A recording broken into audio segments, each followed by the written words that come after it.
God Preminanda Hari Om, all glories to the assembly devotees, all glories to the assembly devotees, all glories to the assembly devotees, all glories to Shri Guru and Shri Guranga, all glories to Shri Vashram.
Out of ignorance. Atava or jnana with knowledge. Uttama shloka Of the Supreme Personality of Godhead. Of the Supreme Personality of Godhead. Nama, holy name. Ya, that which. Sankirtitam, chanted. Agam, sin. Humsaha, of a person. Dahed, burns to ashes. Edaha, dry grass. Yata, just as. Anala, fire. Translation. As fire burns dry grass to ashes, So the holy name of the Lord, whether chanted knowingly or unknowingly, burns to ashes without fail all the reactions of one's sinful activities. Purport by Srila Prabhupada. Fire will act regardless of whether handled by an innocent child or by someone well aware of its power. For example, if a field of straw or dry grass is set afire, either by an elderly man who knows the power of fire, or by a child who does not, the grass will be burned to ashes. Similarly, one may or may not know the power of the chanting of the Hare Krishna mantra, but if one chants the holy name, then he will become free from all sinful reactions. Namo Vishnu Padaya Krishna Prasthaya Bhutale Srimati Bhaktivedanta Swami Tinami Namaste Saraswati Devam Guravani Prachani Nirvishesha Shnivadi Pashkati Dizatani. As the fire burns grass to ashes, so the holy name of the Lord, whether chanted knowingly or unknowingly, burns to ashes without fail all the reactions of one's sinful activities. So this is a further glorification of the power of the holy name, as demonstrated by the example of Ajamil, who definitely chanted unknowingly, was not aware of the power of the holy name. He didn't have a process how to chant. He wasn't even aware of the offenses against the holy name one can make. He just thought chanting Narayana, the name of this youngest son, he did it completely spontaneously, naturally, without any intention. So in this sense he was offenseless, because he had no intention, he had no motive. Offenses comes by motive, not by some superficial etiquette or something like this. That's also nice to follow some etiquette, it makes life pleasant. But this can be also done with intention. It can be also done with the wrong motive. It's still offensive.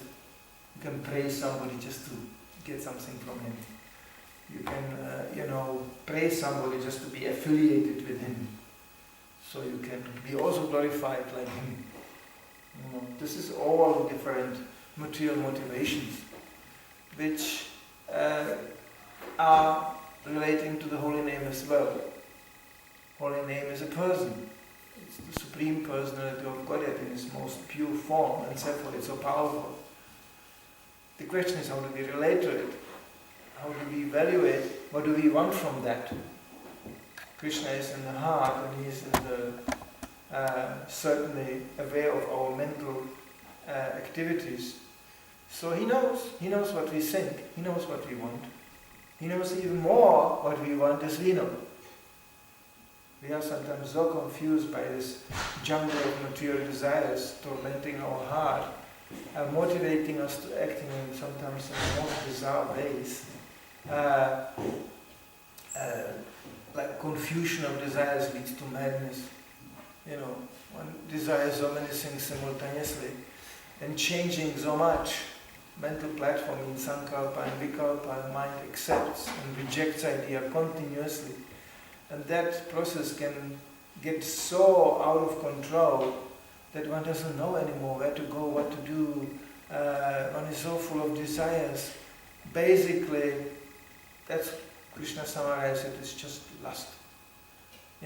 Lust means to possess something, lust means to own something, to get it, to enjoy it, to get the ultimate pleasure, which is actually by its nature a spiritual one, out of something material.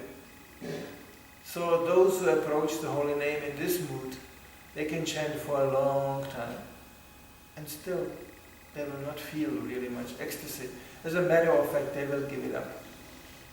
That's what people say, I chanted, I didn't do anything to me.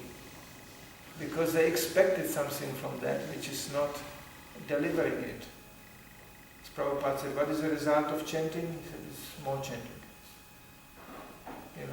Because it becomes ruchi, or taste comes.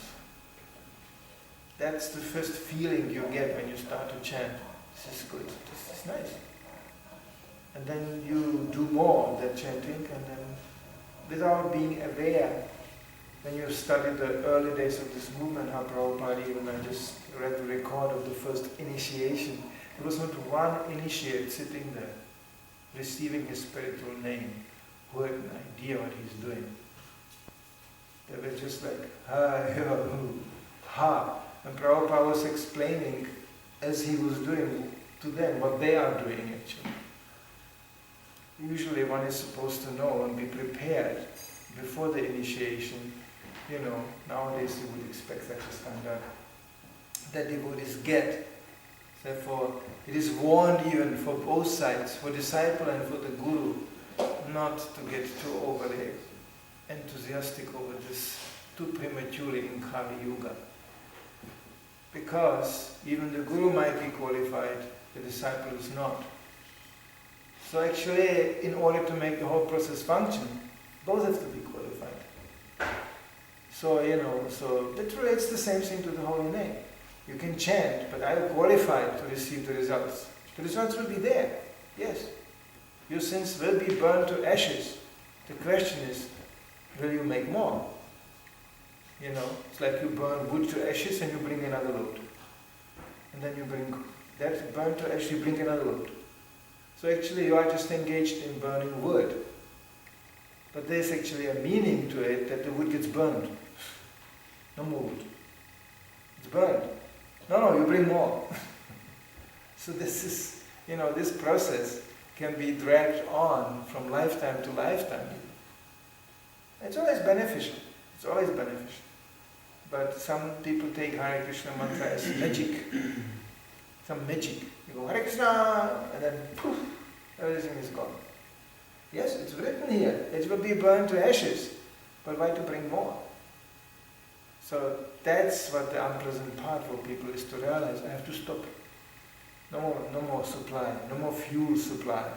It's burned, finished, cleaned up, but no more fuel supply.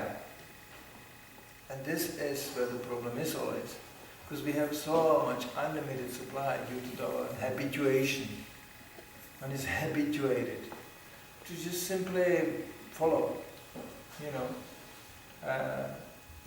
know from Vimanga Thakur and from highly advanced devotees, even from example of Maharaj Bharata, being victimized by his Varna. Already at the point he was achieving the level of Baba. How is that possible? Already feeling the ecstasy of being reunited with Krishna. Still, there was a deer drowning. As a kshatriya, he was heroically jumping in the river, saving the deer. And he there was, standing there again, gradually becoming attached to the deer. See them described that actually what attracted him was the lotus eyes of the deer. Because they remembered him on the lotus eyes of Krishna. We always seek actually Krishna, but we find him somewhere covered in some form. We seek the reunion with Krishna, the ultimately transcendental love of Godhead. And then Prabhupada said, then you get the love of doghead.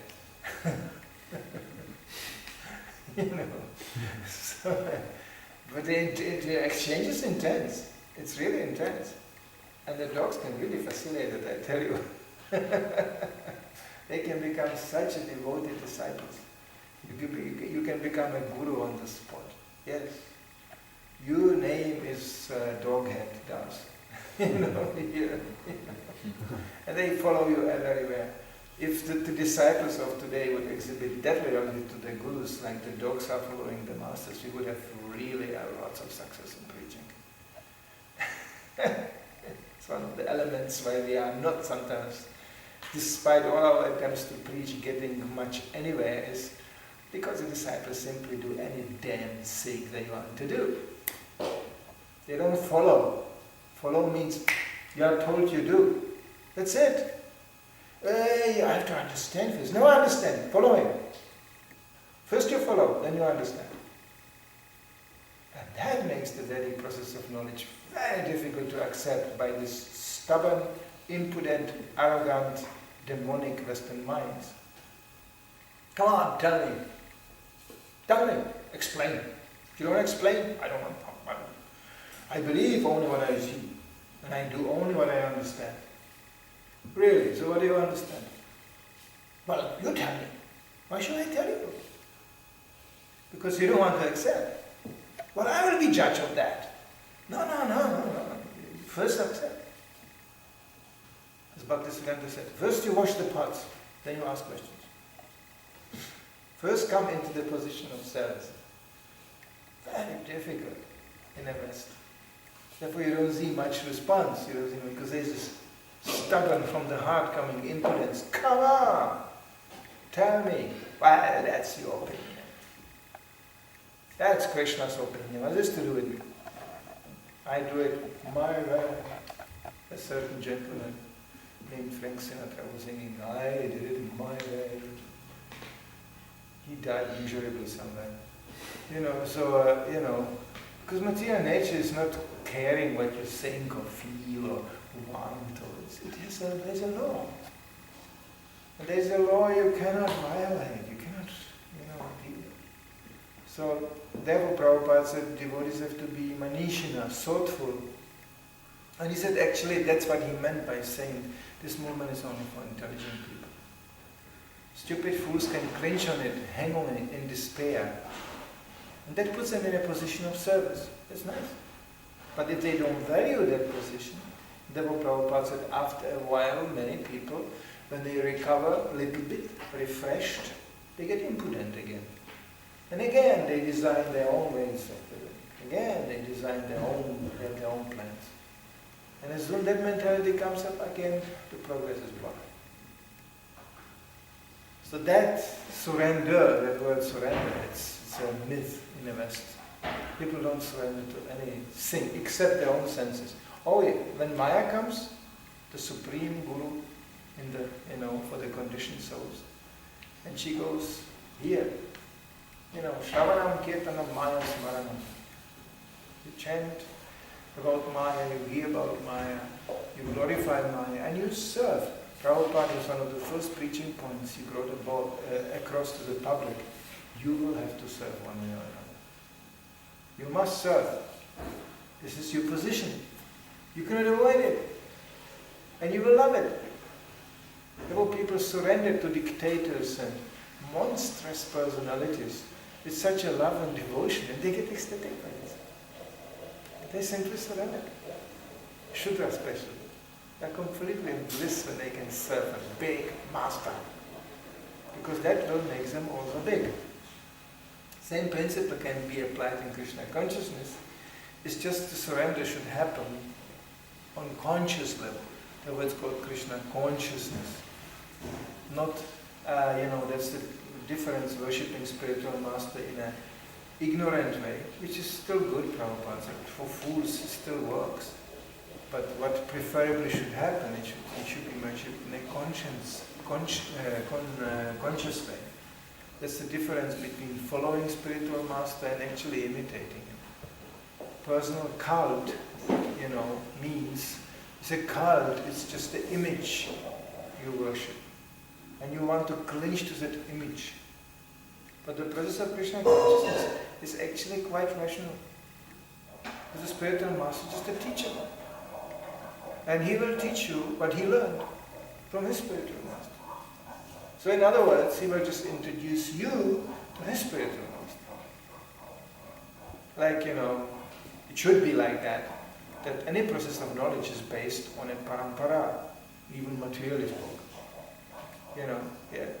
You want to learn how to repair a car, well, you have to learn from a car mechanician. They have schools for that. You have to, anything you want to do in a material world, you have to learn it from somebody. So that's your guru.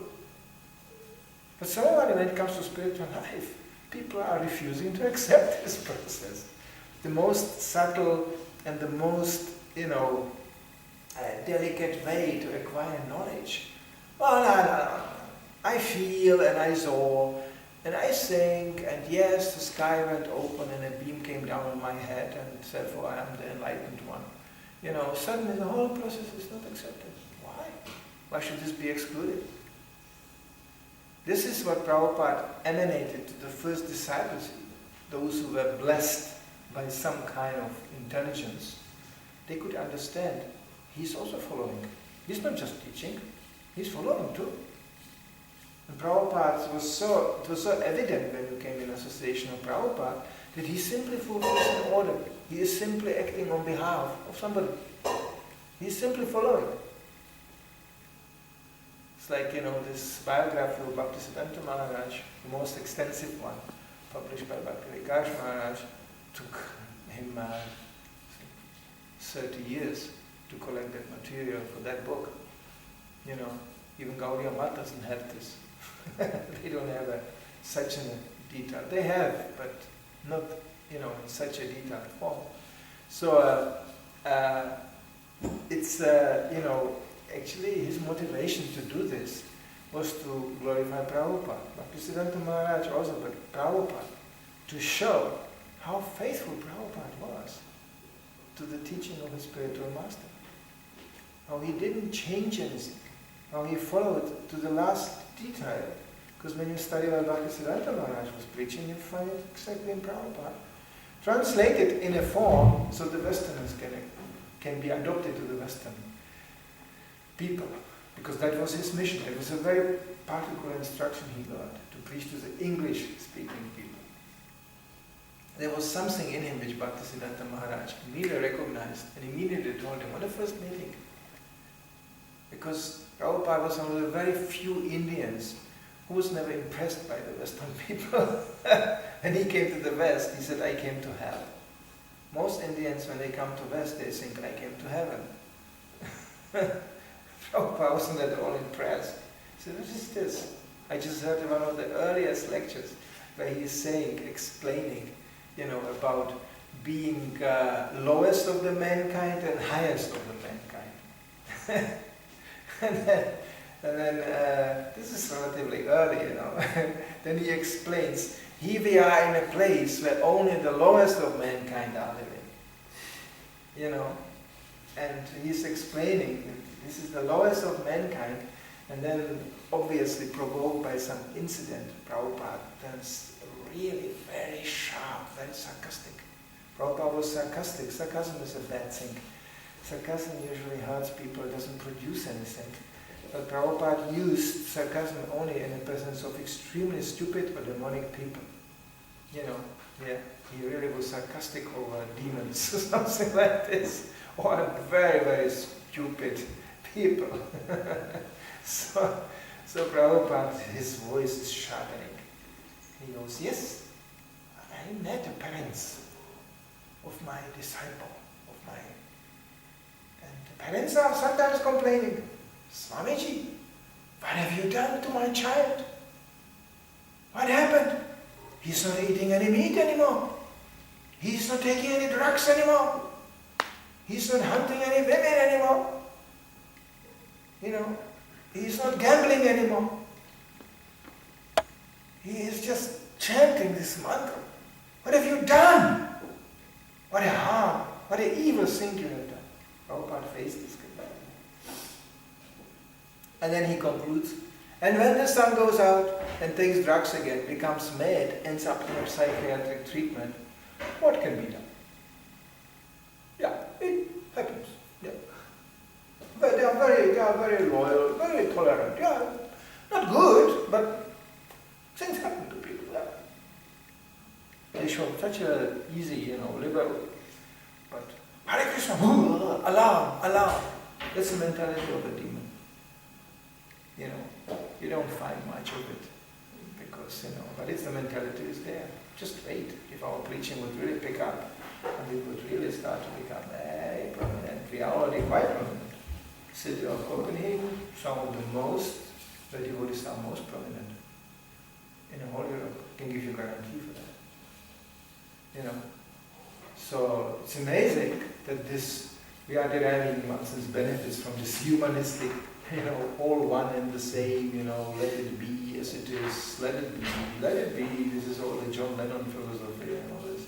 Let it be, all the same. He denounced the homosexuals, he denounced the Hare Krishna, it's all the same and one. So we are still riding on that wave. We are deriving some benefit from that. But just wait when people would start really to join and pick up on Krishna consciousness. You know, you would read this angry, upset articles in the newspaper. The sect danger. Germans were really good at this. When we started to preach in Germany, first time they would disappear, the people were just laughing, you know, because they were just coming up after the Second World War, the Germans are back again, we did it, the Wirtschaftswunder. That was like, the economy is back again, we are here back again, we did it. The first German generations were going on holiday to Italy again, looking at the stupid Italians, you know, and enjoying the warm weather.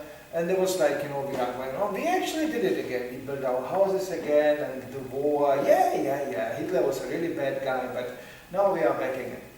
And they felt so, we progress again, the Germans are back. And then came the Hare Krishna.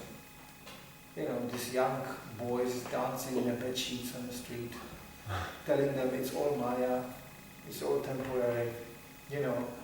And we always had this mantra, we are coming from India. So they were just, they said they're coming from India, they will go back to India again, okay. Some funny people. But then they realized they're not going anywhere. They're not going back to India. And in their view, because we were so intensely preaching, German Yatra never had, well, I think most of the Yatras, never had more like 200 devotees, 250 devotees. That was the maximum, the total number, actively preaching. But anytime we ask people on the street,